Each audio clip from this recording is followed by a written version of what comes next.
podcast where we put you on the map. This is Ron Costa broadcasting live in the Mappable USA studios here in Las Vegas. And folks, crowdfunding is easy, right?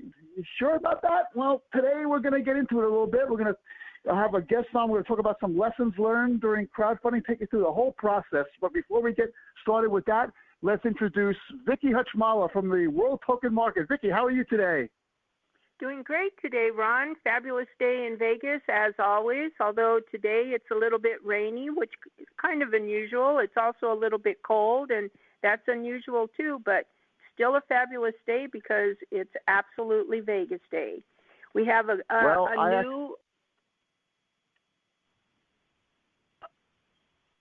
new guest with us today, and we're going to talk about his journey through starting the company and then taking it through crowdfunding. So I think we should get started.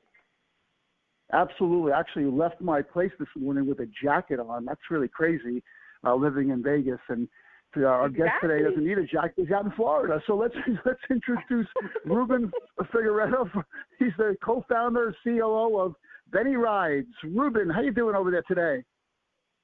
Doing great. Also, not wearing a sweater. We only have like 2 days a year that we do that. We're also excited when we do have the sweater. So yes. Great day here in Miami Beach, Florida, from our Vene headquarters. And yeah, great to be here and great to chat with you guys and take you through the Vene Rides journey. Our pleasure, Ruben. Yeah, it's going to be really interesting because I know we planned this podcast for a while, and it's actually right here, and I'm really psyched to get into this. I know you got a really great story, but before we get into the Vene Rides part of it, maybe we could talk about you a little bit. And why don't you give the audience a little bit of background on yourself and how you got to be where you are right now? Yeah. So quick rundown. I'm a Miami native, so I was born and raised here in Miami. Went to college up at UCF in Orlando, Florida, so I didn't go too far. And then I just got into the world of sports, the world of cycling, and ended up becoming very involved in startups in the sports world, specifically in racing, and then got involved with Shimano for a little bit. Managed a commuter bike shop, and then in the pandemic we switched gears a little bit and we started Vene Rides along with the founder of Hopper, my partner Josh Squire, and that's a long story short, but it's been an interesting journey for sure. This is definitely not my first startup, and I promise you it won't be my last. So, we try to build. That's what we like to hear. Greatness. Yes. That's the life. There's a bug. That's the life. It's an addiction for sure. I would say it's an expensive one and very time consuming, but at the end of the day, it is fulfilling, and we get to do what we love. So that's the most important. That's the absolute. Yeah, that's the life. You're the life of a serial entrepreneur. You're always doing things, and I guess if Vene Bikes is is it a lifestyle type company, or do you guys manufacture this stuff, or what is it exactly? Yeah, so our purpose really is to create an easy, affordable way of owning a microelectric vehicle. And what a microelectric vehicle is anything that weighs under 100 pounds with 2 wheels that is meant for trips 10 miles or less, right? So you have 3 basic categories: electric mopeds, electric scooters, so stand-up scooters, and you also have electric bicycles. So that's what we do. We handle sales and service of all microelectric vehicles, and we're a retailer for many brands, top brands like Segway, Unagi, Aventon. And with our founding team's expertise in micromobility through Hopper, which is a rideshare company, they've been doing that for 10 years. They have a lot of expertise building rideshare systems, building rideshare products, building technology as well. So we come with a different twist to the micro EV marketplace, where we're a retailer and we're also a manufacturer, where we have our own product line as well, that we keep building, we keep developing, and of course we try to be tech forward and looking to what's necessary not only today but in the future, to make our cities more friendly to micro EVs, and to change the way we think about transportation within 5 to 10 miles. Wow. Well, and it appears that Vene Rides is not that old. It's relatively new company, and already you've gone into a crowdfunding launch. How did you decide to take it from where you started and started growing it to deciding, well, let's do a reggae or some type of crowdfunding? What made you make that decision? Yeah, so when we launched our first location here in Miami Beach, we had a small startup fund. And from there, we were able to get our first inventory, start our physical location. And then we focused on e-commerce. Then we opened our second location in Chicago within the year. So, we are trying to expand quickly as we see the need for Venes everywhere. We understand that, the market's changing. People are looking for quality electric bikes, quality electric scooters, and then someone to, repair them, right? These vehicles are not really repairable under certain, bike shop standards, right? The regular bike shop is just not really equipped and focused on it, and they don't have to. I'm not saying they're doing anything wrong. They're not. They've been an established business with regular bikes, and just e-scooters and e-bikes are just it's another category, really. A different technology. Definitely, 100%. And with our expertise in micromobility and electric vehicles on the sharing side, we bring that to the table in the retail space and also in the fleet space. We work with a lot of businesses as well, maintaining and selling fleets to businesses for cargo and delivery, groceries, and food delivery. Gig workers as well is a huge piece of this. And basically, the reason why we went with crowdfunding is because we want to do this as a community. We think that, the benefit of having e-bikes and e-scooters for everyone is that everyone should be involved in knowing, well, what do we need, right? What is the problem that we're solving? And it's really trying to make a cleaner, healthier, better place for everyone to live. And I know that sounds kind of like cliche, and there's, we're kind of religious, if I may. But I think there's an issue where cities are getting more dense, and traffic is becoming unsustainable, and parking fees are just through the roof. It's the infrastructure is becoming better and better in cities, right? We have bike lanes, we have protected bike lanes. We have bike parking stations across cities. Here in Miami Beach, there's 2 or 3 bike lock stations in most corners. So there's plenty of parking for everyone.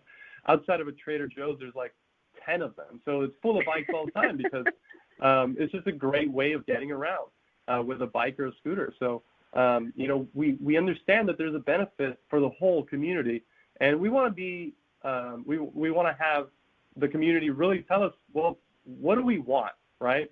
And how we built our lineup is something for everyone. So we have the budget scooters and e-bikes for short distances, and we have the high-end, fast e-bikes and scooters.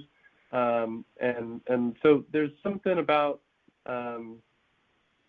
creating a community where it's not just about us and about sales.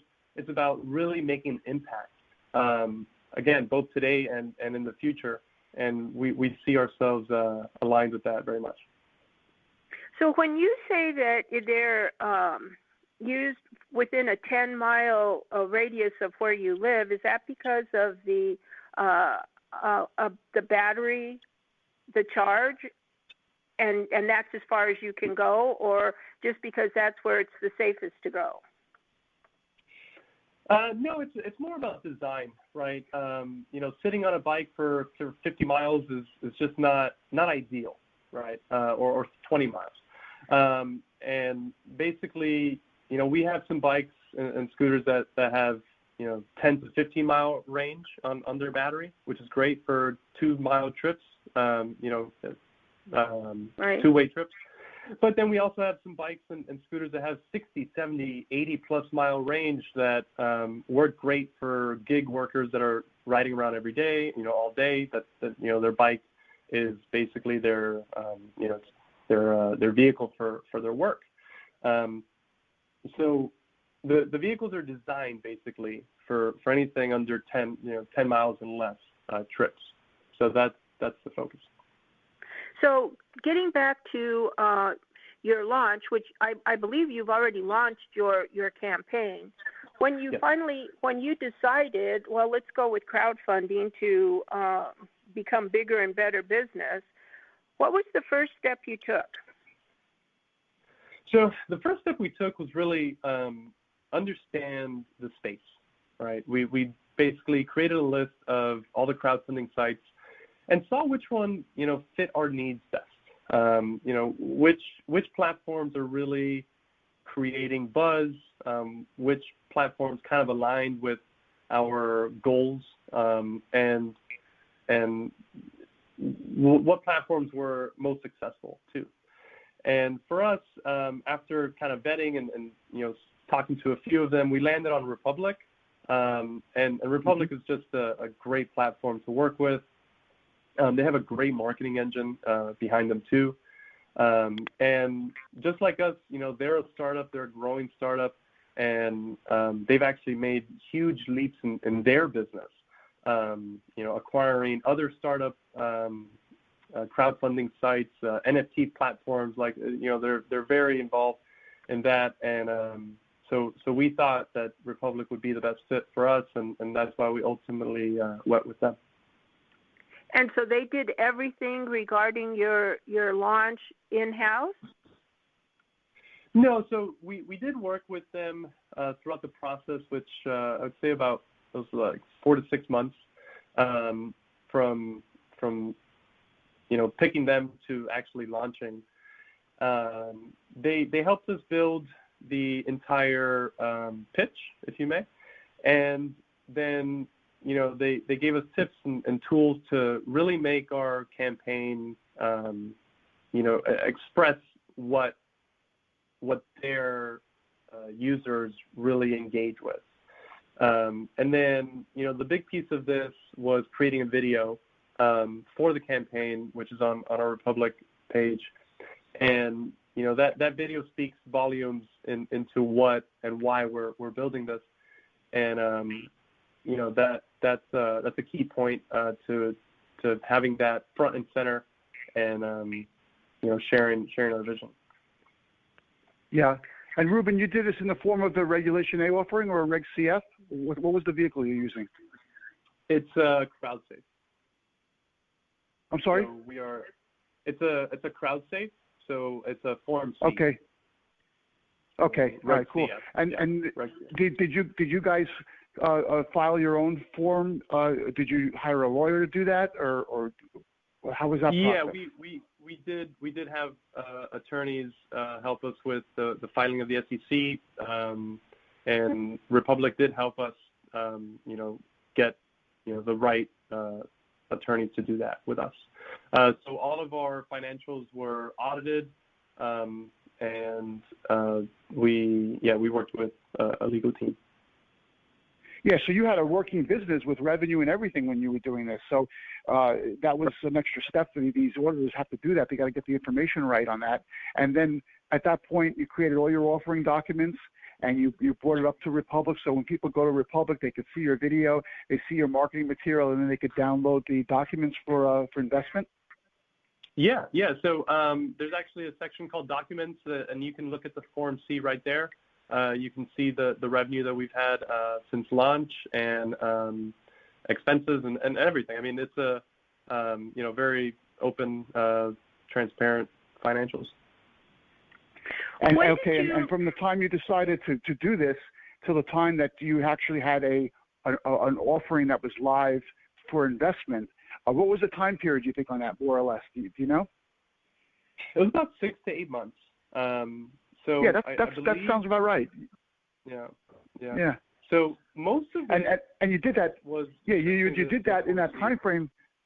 Yeah, you did that in that time frame because you actually worked and hired people who knew what they were doing. I mean, it's like that's the thing that we're trying to always talk to our audience about on the show, is that you need to partner with people who can get you to the next level, and you obviously did that in a way that was successful. So kudos to you on that move, for sure. So now your offering is live on the platform, right? And then did you guys use a testing the waters campaign at all, or did you go straight for investment? We did do test the waters. So we had test the waters with reservations basically that were open to the public, and the way that Republic set that up for us is once we finished everything and had were close to completing the Form C was when we launched the test the waters. And once the Form C was approved and filed with the SEC, then it went live. And I think that was about 3 weeks, 2 or 3 weeks about testing the water. So you spent 2 to 3 weeks on testing the waters, and how much did you devote in terms of time and money to just marketing before you did your launch? Marketing the launch itself? Marketing Vene Rides. Okay, so not marketing our general offering, not the crowdfunding campaign. Well, right. I guess what I'm trying to ask is, generally before a company launches their crowdfunding platform, whatever it might be, they need to do a marketing campaign to make sure that the launch is going to be successful outside of the test the waters. Did you spend a lot of time and effort on that, or did you just go straight into it because you already had an existing product that was working? So we definitely, wanted to maximize our campaign, right? And no campaign is going to be successful without a good community behind it, and also, a good marketing campaign leading up to it and during the crowdfunding offering. Right. So we did have our campaign. Basically, we had it set up before we did test the waters. We weren't allowed to publicize that we were launching on Republic until we hit the Test the Waters campaign.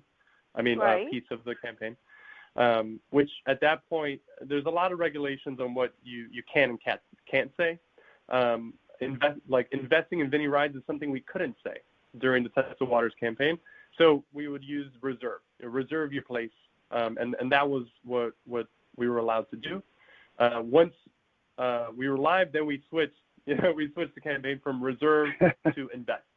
And then that's when we, changed our navigation bar on our website. We included our social media pages, on our email marketing. And then we also have a custom audience for social media sites where we target, investors, and basically anyone who we believe would be interested in our project and in our company. And what did you find was as far as the testing the waters go, what was the conversion on people who actually made the reservation and those who actually went through and invested? Was there a percentage there? There was definitely a percentage drop. percent. I don't know that percentage off the top of my head, but I'm going to say about 20%, 15 to 20%. Did not commit after test the waters, and that actually had me kind of like not worried, but I was questioning it, because for me it was like, well, if you like the campaign, you reserved your spot, why wouldn't you commit, when we were live, right? Yes. And that was interesting to me. We even had someone that had reserved ask a great question on our discussion section, and we responded to the question, and I thought we had a good response to the question, and then they canceled the reservation. I was like, oh, okay, well, that's weird. So it was, it is weird. But hey, people change their mind.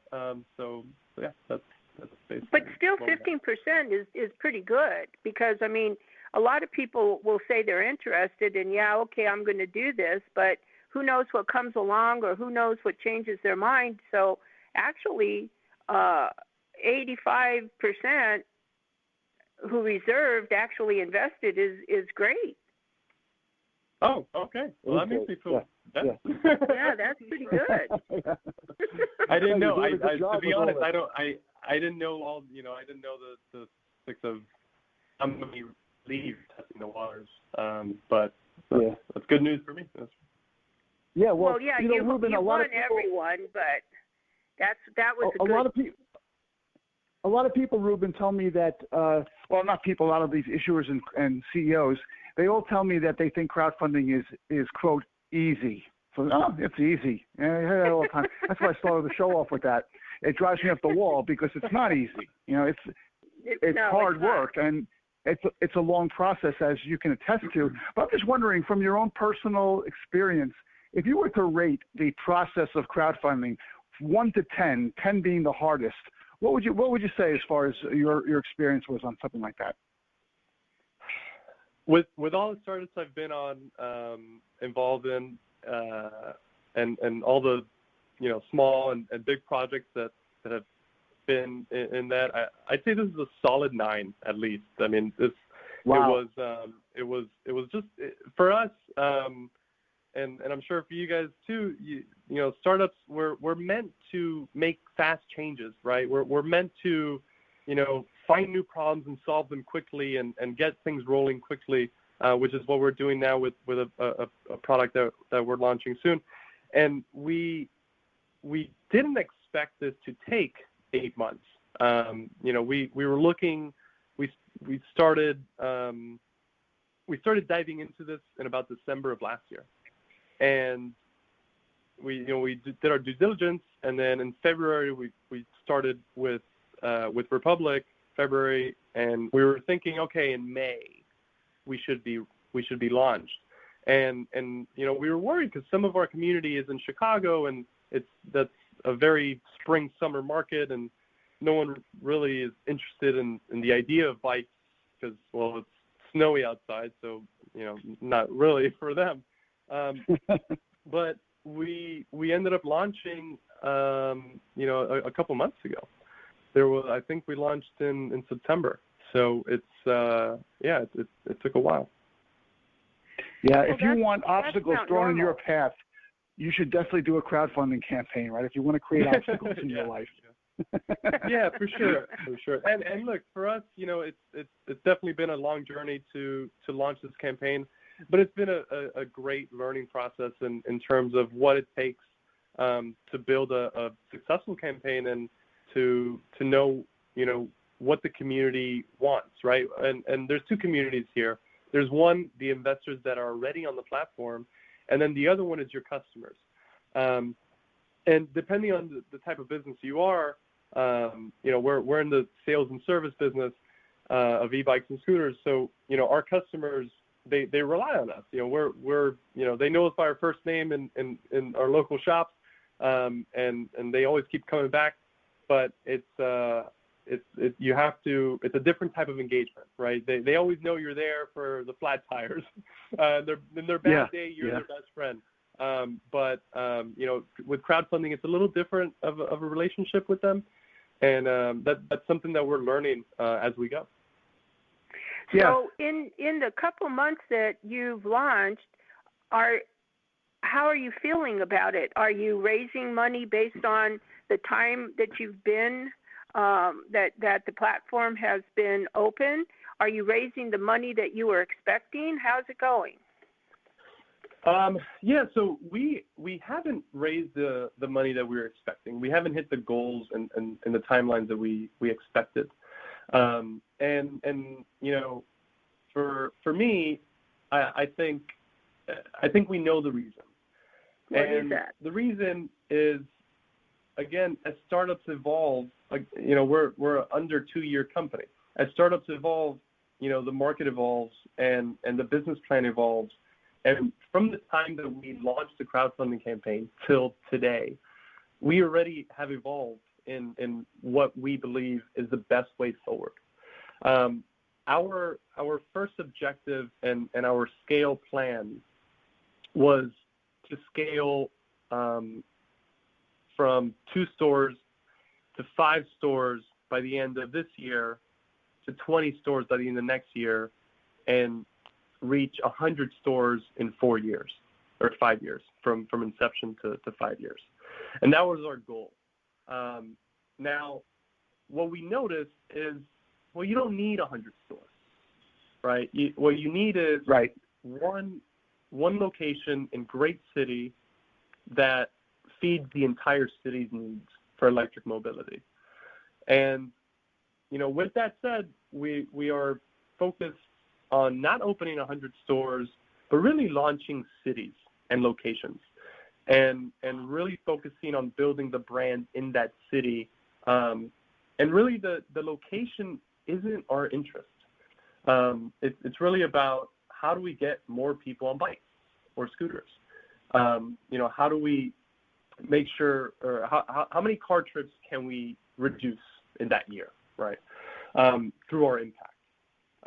And with every scooter that leaves our store, and again, it could be a physical store or our online marketplace as well, which we ship nationwide. That's really shifted our focus, especially in the last 3 to 4 months, which was right at the beginning of our crowdfunding campaign launch. And for us, that kind of hurt us a little bit, because we went in with this idea of brick and mortar first, and we're rethinking that strategy, and we're going to make an update soon about this, probably by the time that this podcast launches, which is we're going to focus on Miami, Chicago. We want to go next to New York and Los Angeles. And we really want to build a place to go, for everyone to go, in order to purchase, to subscribe to an electric bike or scooter, and also to focus on the business needs, which is super important nowadays. We have something that's called a 10-minute city, which is you should reach anything that you need within 10 minutes. And if you have that, then you don't need a car, right? You need something to carry whatever you're going to take. So if you're going to go to a grocery store, well, yeah, you need a nice big basket for your bike, right? If you're going to go to a doctor or work or dentist, well, you can take a scooter. You don't need, a bicycle or something like that. You can take something lightweight. And the business side of moving cargo and goods, right? Food delivery, gelato delivery. I'm a big fan of gelato, so I always do that. And that sort of thing changes, really impacts and changes the way our cities move. Because a lot of cars around, you have a ton of Ubers and trucks and stuff. We can reduce that by offering micromobility vehicles as an alternative. And that's what I see moving forward, and kind of what our business is going to look like in the next 6 to 12 months. And we're building the technology in order to handle the business to business and to handle the subscriptions. And we'll dive into that a little bit more. But because it took so long to launch the campaign, the business has evolved into what the micro EV marketplace really needs. And you know, that with all that, I think because it took so long to launch it, we didn't really we couldn't change the campaign, right? So I think that piece is hurting us. But you do have a good vision to the whole thing too. You have to re-educate the people to why they need a bike instead of a car. And so until they can know that, yeah, maybe this would work better, and and they put you plant the seed in their mind, well, now you can grow your business because you've grown the education of the people who are going to use your product. And that takes time too. Yeah. Definitely. And you know, the government's doing its part for sure. You know, they passed the infrastructure bill and they have a small subsidy for electric bikes, which is very interesting. But in my eyes, electric bikes are already affordable. And there's great financing plans out there that we offer, that electric bike companies offer. And I think as we move along, you know, e-bikes and the motor technology and the battery technology, it's getting better and it is getting cheaper. So, you know, we are going to see a big shift. And the way we see it is that, you know, Vene Rides is going to be the best equipped and placed marketplace and sales and service location for micro EVs. Do you just sell your bikes and scooters, or do you rent them? Because I was just thinking, you know, if you rented them, you could rent them to vacation sites like the beaches, like in Miami or LA, or to Vegas, where people can rent them for a period of time to get around without renting a car. They could rent a bike, and then when they're done, you know, give them back to you, or rent them to hotels to move their people from this hotel to that hotel without walking or without, you know, getting an Uber or whatever. You got a bike or a scooter, and you can just go from here to there. Is that an aspect of your company? It definitely is. You know, our sister company Hopper is in rideshare, right? So we have the technology for smart locks and for short-term rentals. But Vene's more than that. We like to focus on, you know, the bigger picture of reducing cars and to your point of, you know, getting Ubers and renting cars, and I mean, we know how expensive that is, right? It's incredible how much you can spend on a vacation in Ubers if you're riding around for a week. And I'm sure the Uber drive is not more than 5 miles, right? So, right, that's right. So what we're doing right now, we do have some rideshare and rentals in our stores, and we're evolving those. And what we're going to do in the next 6 months is remove those short-term rentals and offer minimum 1 week rentals. And the reason why we're doing that is because, one, it's extremely affordable, it's flexible, and if there's an issue with the bike or the scooter, you come back, we give you another one, and you don't pay anything extra. And that goes into our subscription side. We're going to launch our subscription service. We have a goal date of February 1st with 1 bike and 1 scooter, and possibly a cargo bike for delivery.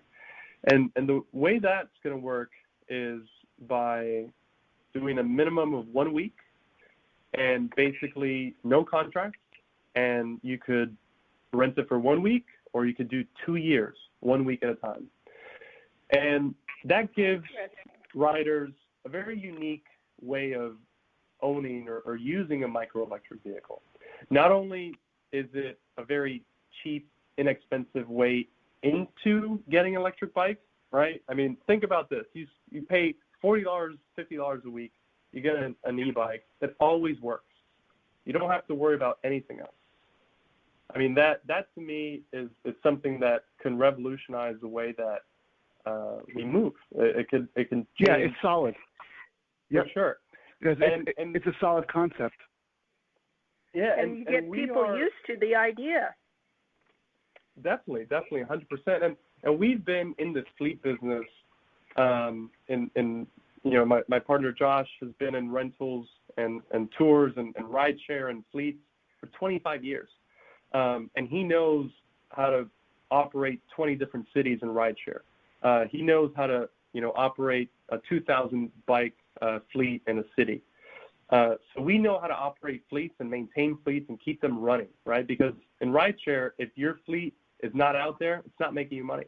So you have to keep it out there. So we take that same concept and we say, we rent this bike 1 week at a time. It doesn't belong to you, but we're going to make sure, Vinny's going to make sure that bike works every single day. Right.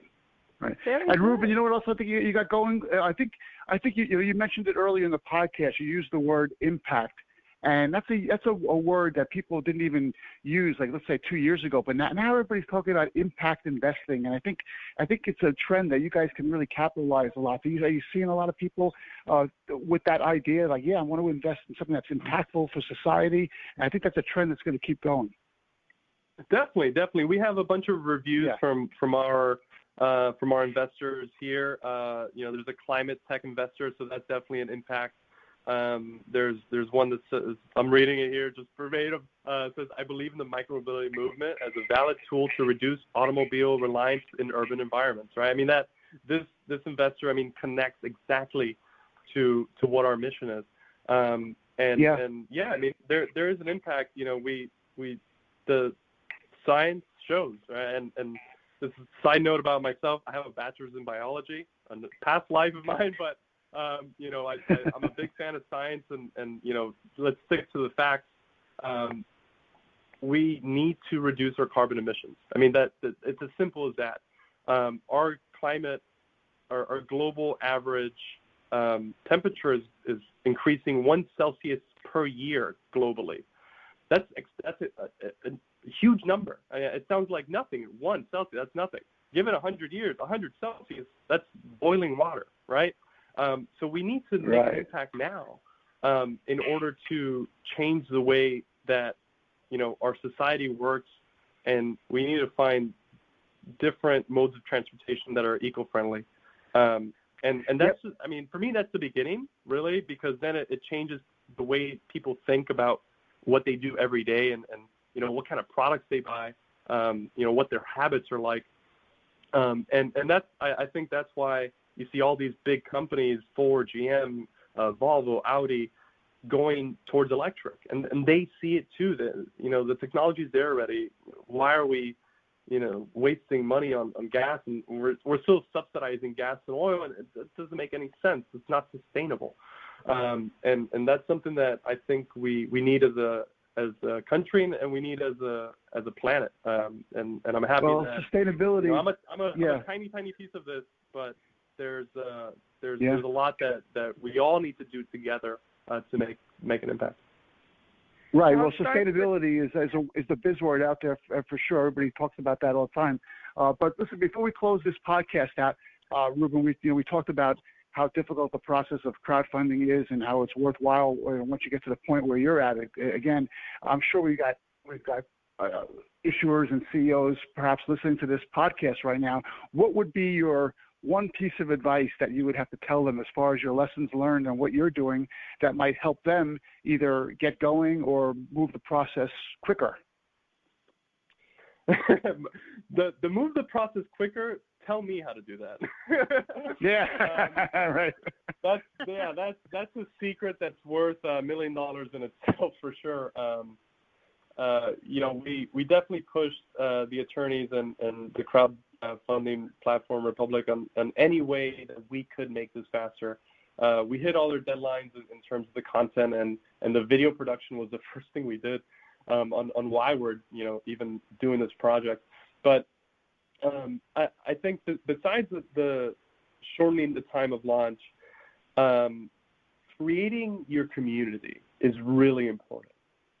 to this. And I think the most successful crowdfunding campaigns not only have a good business model, right? Not only have something that people can jump behind and say, okay, this business, I'm putting $100 in this, and maybe this might be worth $20,000 one day if it goes public or something like that, right? But really is about having people connect with your brand, your customers, connect with the brand more than just being a customer. They need to follow everything you do and be your cheerleader.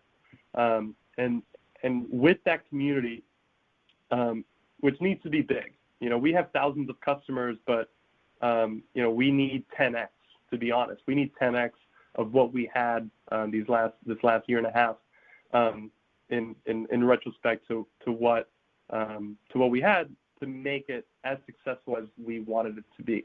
So I think if you have a community that is large and powerful and really behind your brand, whether it's through your Discord channel or your email database or your social platforms, you need people that are cheering you on way before you ever launch a crowdfunding campaign.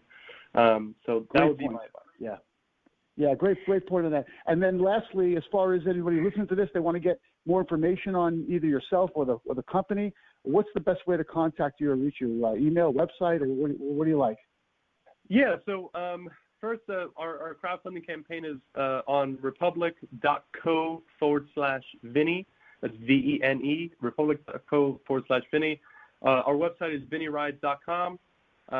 And you can reach me at Ruben, RUBEN, at venerides.com. Or just look me up on LinkedIn, Ruben Figueredo, Vene Rides, I'll show up. And yeah, that would be the best way of finding us, joining our crowdfunding and definitely contacting me. Yeah. And Vicky, is this another great example of a crowdfunding campaign that's it's incredible, isn't it?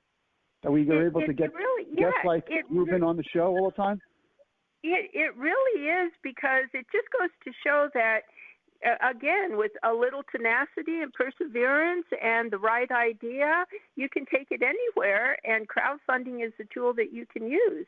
Even though it takes a long time, even though it costs a lot of money, it gets you started, it gets you going, and the whole world belongs to you then.